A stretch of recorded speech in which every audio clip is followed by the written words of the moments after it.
Welcome to the Marvelous Post-Blip Podcast, a podcast on all things Marvel on the Fangirl Zone. I'm Steve. I'm Mischievous Dave. And I'm Sean Fangirl S. And today we're talking episode 3 of season 1 of What If, titled What If the World Lost Its Mightiest Heroes? Definitely an episode that definitely made us scratch our heads, that's for sure.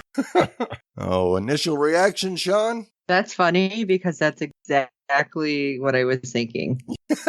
Yeah. Because it was like, it wasn't bad. It was interesting because it kind of had a mystery element until it got to like the one point. Then you're like, oh, wait a minute. Yeah. Yeah. So it's like, okay, I can see this. And then it was just like head scratching time. So I enjoyed it for what it was. And then I'm not saying I hated it because I didn't hate it, but it was just like, wait a second. So it was one of those things. Yeah, I don't think it was that well received on the internet either. I don't think so either. And I was honestly afraid to go looking. Some of it was inescapable. Yeah. But I just keep saying, the zombies are coming. So that's what I'm looking for. Yeah, I gave it, not that we're rating episodes, but if we did, I gave it 3 out of 5 giant green water balloons. But the closer we got to the end and the more things, and I wasn't a big fan of the end, I'm like, yeah, okay, whatever. Didn't like it that much. Yeah, the ending, it really did throw me. And it took me a minute to realize what you were talking about. Just my delayed laugh. Sorry. Yeah. Well, I was going to give it 3 out of 5 Chippendale dances, but I like the giant green water balloon better. Coulson. That's all I have to say is Coulson's back. Yeah. That was the best part of this whole episode, was having Coulson and Nick Fury in it. Yep, another member of the bridge crew. Can't kill him. That's right. Inside joke. Sorry, people. Inside joke. I'm so mad we didn't get all of the voice actors, though. I mean, all the regular actors to do the voices. Right. I know we're never going to get that with everything, but it's like, because you instantly knew that was not Scarlett Johansson. No. I mean, I recognize Lake Bell from a bunch of other things, but I mean, come on, you got Sam Jackson and Michael Douglas, and you couldn't afford to get some of these others? Well, somebody's involved in a lawsuit. This was done way before that. Come That's on. true. I don't know. Yeah, it's... I know, they get Frank Grillo. When they had all those voices, and I get, wow, that guy sounds just like Michael Douglas. Yes. Yeah, because apparently he wasn't in the opening credit, because my husband pointed that out. Yeah. He's like, oh, Mark Ruffalo, Tom Hiddleston, Sam Jackson. Oh, wow. All the people who did the voices. And at the end, he's like, was that really Michael Douglas? Because he wasn't in the opening credits. Right.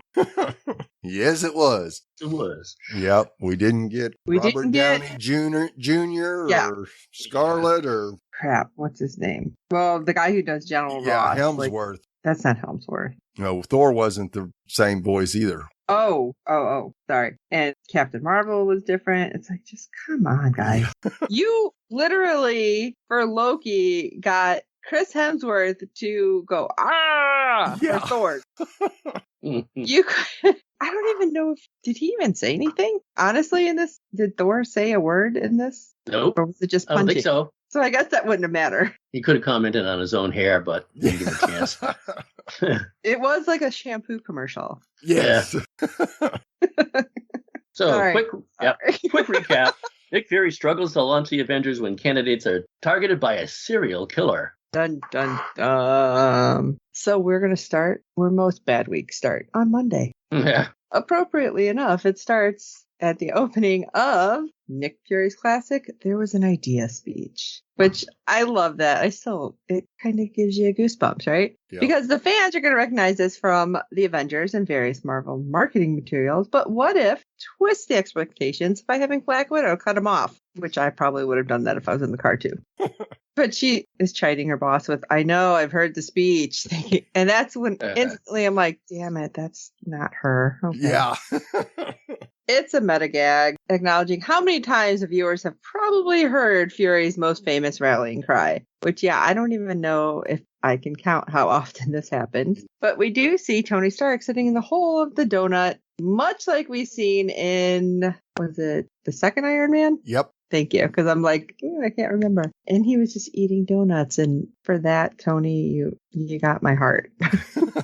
But Nick Fury is, I love it. I can't help it. I'm sorry. I'm like getting all squirrely. It was virtually beat for beat recreation from the live action. So that was just amazing. All the way to the dialogue about Tony's poisoning and Black Widow's injection until the injection didn't work. Yeah. And that's where everything starts to flip. And I'm thinking, how many freaking timelines do we have for real? Because Stark drops dead. Wow. And then we see the Watcher, which, by the way, that was creepy because I don't remember seeing the Watcher like we have in this episode, in other episodes. No. Kind of in the background. It was just weird. And it's just a freaking outline. Yeah. But still, creepy. The Watcher explains that while the events of Fury's big week were the catalyst of what would have formed the Avengers, in this reality, what if the world lost its mightiest heroes? Because everything starts taking a different turn. Like I said, Monday goes bad, the whole week starts to fall apart. Absolutely, because we move on to Tuesday, another day, another MCU movie. By the time Tuesday arrives, it's Thor's turn to get the What If animated treatment, and the opening shot of Mjolnir is a direct copy from Thor and Iron Man 2's post-credits. Oh, they should have put Thor on Thursday. Yes. Ooh. Agent Coulson finds the hammer in New Mexico, but Fury can't come immediately as he's overseeing Black Widow's transfer as she has been arrested on charges of killing Tony Stark. Black Widow is transported for questioning. Even in animated form, Frank Grillo's Crossbones is hard to miss, not least because the actor himself lends his vocal talents. And he was just as big of a jerk in animated form. Oh, absolutely.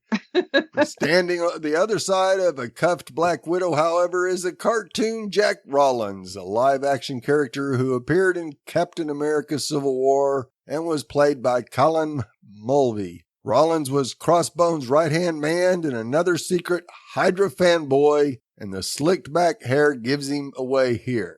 Though he gets some lines, Mulvey isn't credited among the episode's cast. Well, that's cheap. Was it actually him then? Yeah, I think so. Because when you look at IMDb, it's a whole bunch of people that just say other voices. Right. According to the MCU villain, the man wanting Natasha interrogated is Pierce, a reference to Robert Redford's Alexander Pierce, the head of S.H.I.E.L.D., who would later be revealed as a Hydra sleeper agent. Redford's MCU debut didn't actually come until Captain America the Winter Soldier, but What If's reference gives Pierce a presence in early Phase 1. But as the S.H.I.E.L.D. strike team led by Brock Rumlow takes her away, Fury informs Natasha that he knows she wasn't involved. Black Widow sits in a truck surrounded by Crossbones heavies while an awkward silence hangs in the air. I love that. It's like, hey guys. It's like nobody's looking. They're all looking straight ahead. Yeah. At each other.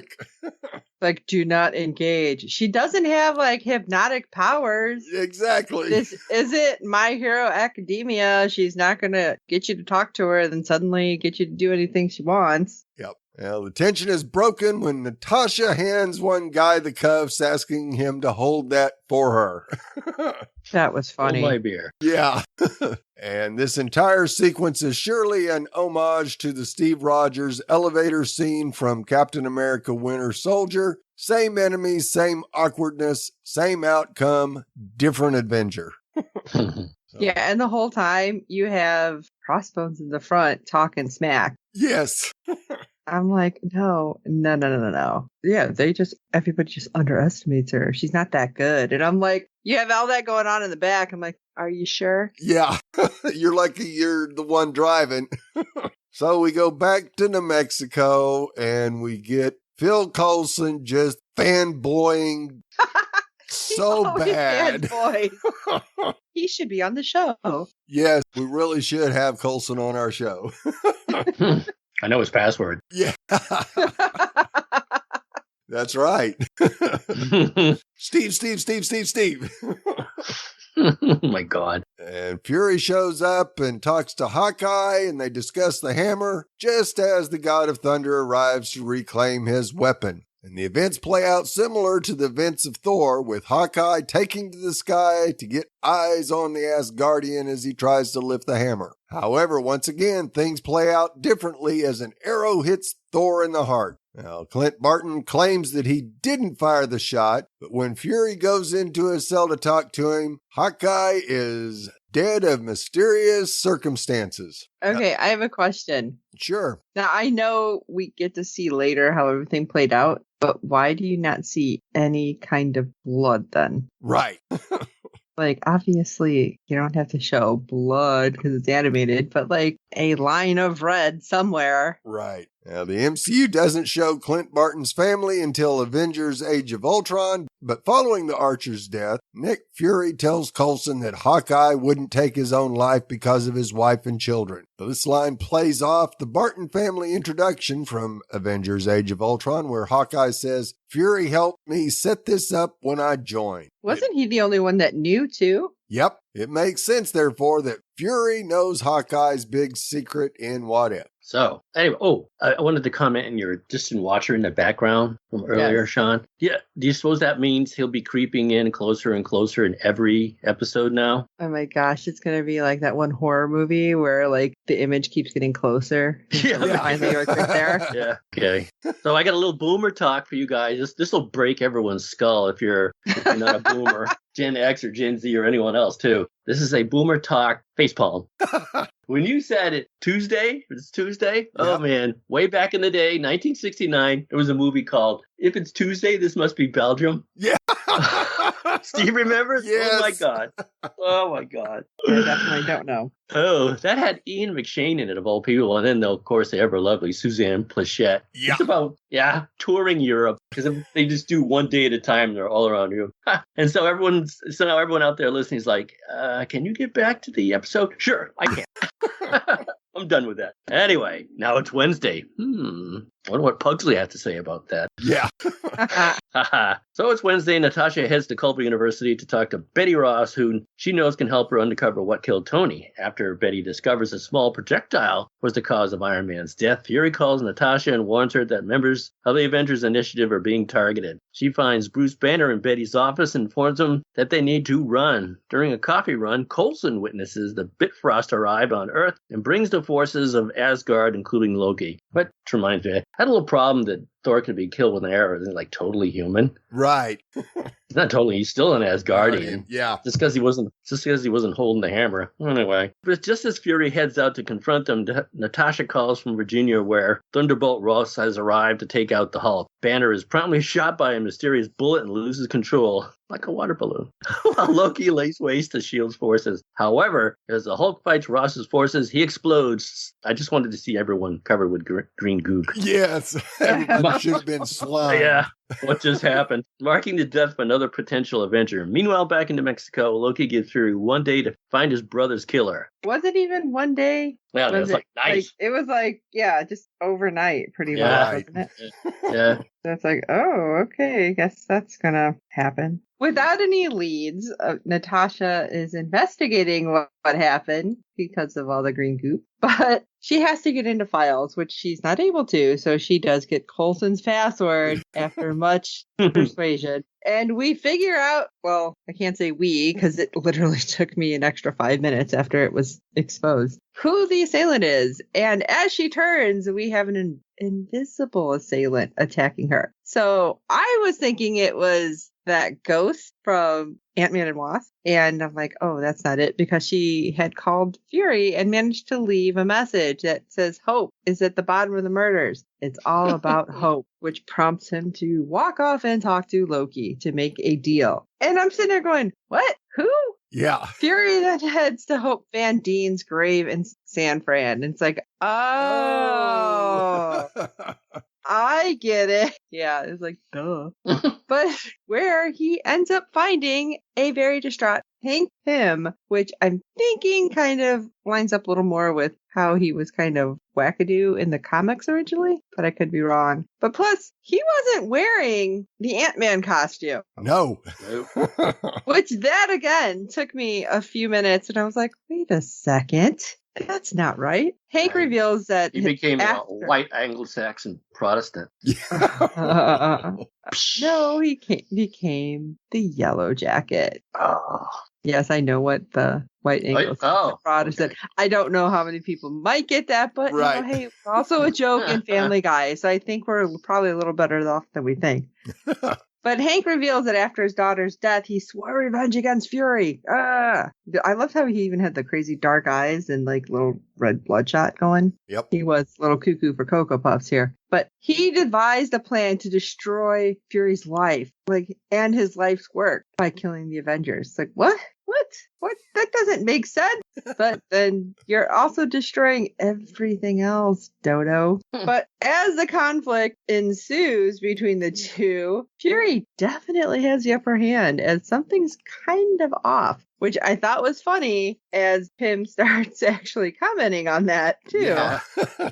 It turns out, again, after a few seconds, it dawns on me what's going on, that Loki has accompanied Fury on his mission, and it wasn't, in fact, Fury, it was Loki that was fighting Pym. And with Pym defeated because of Loki's magical abilities, yay, we think everything's going to be hunky-dory. Alas, after his victory, Loki decides, I think I'll stay on Earth a little while longer. And since the Avengers are not there to stop him, we do see that he is pretty much taken over by the next day. Yep. Thankfully, Fury still has a plan to save the world, where we see him wiping off Cap's shield from some frost, and he happens to say, "Welcome back, Captain," but turns around and we see Carol Danvers instead. So the Avengers are actually going to be a reality, kind of, sort of. But who else is going to be in it? See, again, another way to bring the X-Men in. So many ways, because the X-Men have all been part of the Avengers at some point. I think this is how they're teasing it. I want Deadpool. I want Deadpool right next to Captain America and Captain Marvel, because that is such a Oreo of insanity. Yes. Because we'll have Captain Marvel and Captain America, who are the good people and stand up and not talk smack, and then you got Deadpool, and it's like the mega stuff Oreo, because Deadpool is mega stuff of everything that could go wrong coming out of his mouth. Actually, recruiting Carol Danvers is closer to getting an appearance of the Fantastic Four, because since she's a space traveling superhero, that's how the Fantastic Four get their powers. They get stuck in space and radioactive waves. Huh? That part I knew, but I didn't know she has to go up there and rescue them. She doesn't save them from getting their powers, but she does go up and rescue them, therefore introducing them. Oh, see, that I did not know. Yep. There's the way to get the Fantastic Four in. You're welcome, fandom. Yes. Now you can hear all these scripts tearing up in Hollywood. Damn it. Yeah. Way to go, Dave. Just ruined our idea. Yep. Well, any other thoughts on this episode, even though we flew through this? Just part of our superpowers. Yes, it is. Yeah, I'm thinking it wasn't what I wanted, but it wasn't bad. Right. Yeah. Because, man, Hank Pym really kind of messed me up. I'm like, what? How'd they get that guy to sound like Michael Douglas? They should have got, oh my gosh, I don't know the kid's name. There's a kid that they interview. He goes to the Comedy Shrine out here in Chicago, and they've interviewed him on local news, and he does a Michael Douglas voice, and it is like so good. Like, they should have got this guy. He does all these voices. Where was this guy? He's out of Chicagoland area. Oh. Like, they should totally get him, because he did like a spot on Michael Douglas. You sure he's not from the streets of San Francisco? Yeah, there's a few Gen Xers out there that won't get that one either. What? Well, I still think the best part of the episode was having Coulson back. Yeah. Steve. Yeah. Well, we'd love to hear your thoughts on each and every episode this season. Our deadline for feedback is 6 p.m. Eastern every Friday during the season. You can send your feedback, be it email or audio, to contact us at fangirlzone.com. Please review and rate us on iTunes and any other platform you use for your podcast. With good ratings and reviews, that helps other fans of the show find us, as there are plenty of other Marvel podcasts out there. Tell your friends, and I hope you're enjoying our podcast. And don't forget to check out the other great Fangirl Zone podcasts. There's so many out there. I mean, there are, and it's amazing. We have so many more coming too, so I'm super excited. But while you're at it, if you can go ahead and check out www.fangirlzone.com. I had to give that build up there for a second. Yes. You can check out our contacts page and shoot us messages. And if you have questions about all of the things that Dave and Steve talk about in regards to Boomer Talk, please send them messages because I can get lost just as easily as everybody else. But for this episode of the Marvelous Post Blip Podcast, I'm Steve. Whatever it is, it came with bogeys. I'm Sean Fangirl S. I got nothing.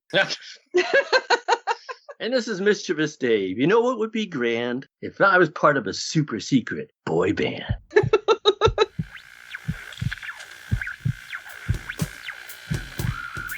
There is nothing wrong with your internet. Do not attempt to adjust your settings. We are controlling the podcast. We control the squealing and the screams. We can make your heart flutter, your eyes blur from tears, or sharpen your mind to crystal clarity. For the next hour, sit back. We are in control of what you hear. We repeat, there is nothing wrong with your settings. You are about to experience the awe and mystery known as the female mind. You are now entering the Fangirl Zone.